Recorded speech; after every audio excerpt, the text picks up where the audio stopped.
We are up this morning going to shoot a house down in Peachtree City for a client. All right, we just got gas and we are headed off to our photo shoot this morning. This morning I am shooting a house down in Peachtree City. It's going to be a real estate shoot. We're going to do some regular photography, some drone photography, and then a cool fly-through video tour of the house for the real estate agent. Real estate agents like really love to have stuff like that because it really shows off the house without, you know, the clients having to be there. And since things tend to move faster, at least around here, having something that a client can see through and get a good enough opinion of it that a lot of times they'll just buy it off site is excellent for them and great for you, because then they want to do more business with you. So we're gonna head down to Peachtree City and get this stuff shot. And the reason we're up so early, like the sun's just coming up now, is because if you've ever lived in Atlanta and you got to go through the middle of downtown, you know that traffic stinks. So let's get to it. Now, for those of you that don't know, I shoot lots of real estate photography and videography and do lots of product photos and videos for clients when I'm not doing this stuff, because that's what actually pays my bills. That, along with animation, 3D modeling, you know, I kind of do a lot of stuff that pays all the bills, and then do this for fun for you guys. But I'm very excited to head to Peachtree City because I haven't been down there in quite a while, and it's a nice little place, great place to live, and I'm excited to see what they've done with it and get this house shot.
Okay, so we're here, and this property is going to make a great starter home or an investment property.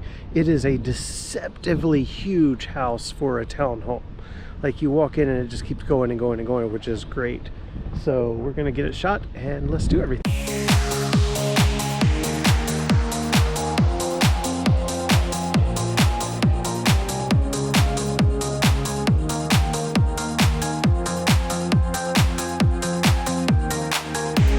I'm doing all these talking bits in the car because, one, I don't like to do this kind of stuff in the house while I'm actually shooting, because a lot of times the people that are selling the house or the real estate agents there, you need to go over stuff. So it's not really conducive to that. So this is all technically after the fact, but I'm just going to walk you through it, okay?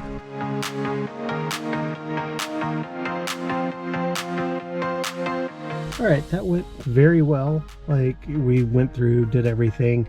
For my photo shoots, I like to do bracketed HDR in, depending on the situation, 2 or 3 stops of dynamic range. And also, I will sometimes do 3 shots of HDR or 5 shots of HDR. And otherwise, you know, you're just kind of setting up everything to not only look good, because you're not only trying to sell the product, you're also trying to give a lot of information to potential buyers. So it's not just like setting it up like you would normal product photography. You really kind of have to think about, oh, how can I make this look good and convey the most information? The worst thing you can do is just one and done. Like, you don't want to go in there and snap a photo and just be done with it. That's not worth your time. That's not worth the client's time or money. Like, it's not going to produce the best result. And another thing that you really need is one of these on your camera. It is a circular polarizer. This thing is really helpful for getting rid of weird reflections on like refrigerators and other appliances or on the floor. Like, you can just tweak it just a little bit more just to make things extra awesome.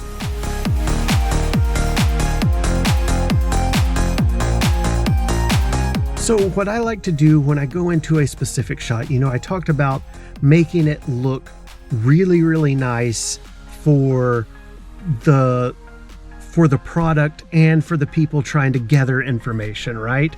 And a thing that you can really do to help do that, and this is a strange thing that's just true of real estate photography, and I think it's just because this is what people have always seen, so it looks normal, but you want to make sure that you're shooting at about waist level. It can be a little higher, but not too much higher. You never want to shoot at head height. That's too high because it messes up your verticals and it gets them kind of weird. And you always want to make sure those verticals are nice and straight up and down, and that you're shooting at that sort of just above waist height level.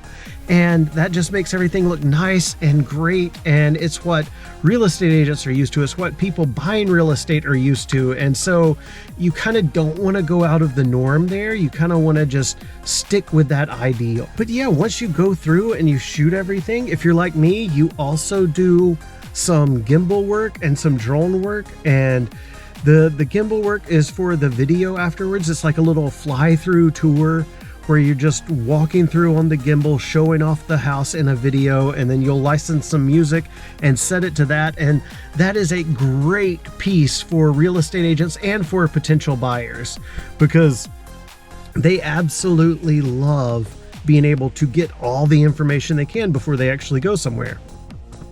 Because house hunting is an expensive and time-consuming process.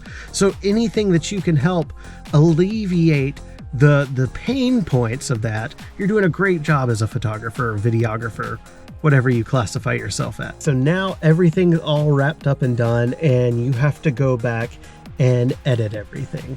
Now, editing is a very personal thing. I'm not going to sit here and tell you how to edit. There's tons of tutorials to get you started, but generally what I like to do is kind of even out the images and just make them look very presentable, what they like, the best version of what you were seeing when you were there.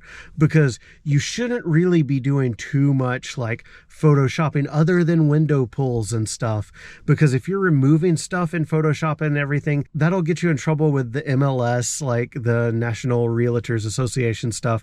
Like, you don't want to be changing grass colors and doing all that kind of stuff, or filling in holes or hiding stuff. Like, that's going to be bad news for you and for your realtor. You just want to make it the best possible version of reality. And when you've got that version of reality tweaked to your liking, you send it off and you're good to go.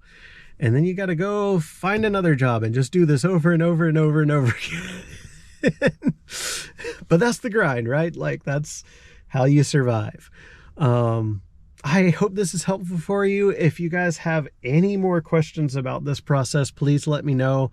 I'm going to put in my fly-through video after this, so you can kind of watch that and see what I do there. All right. See you out there. Bye.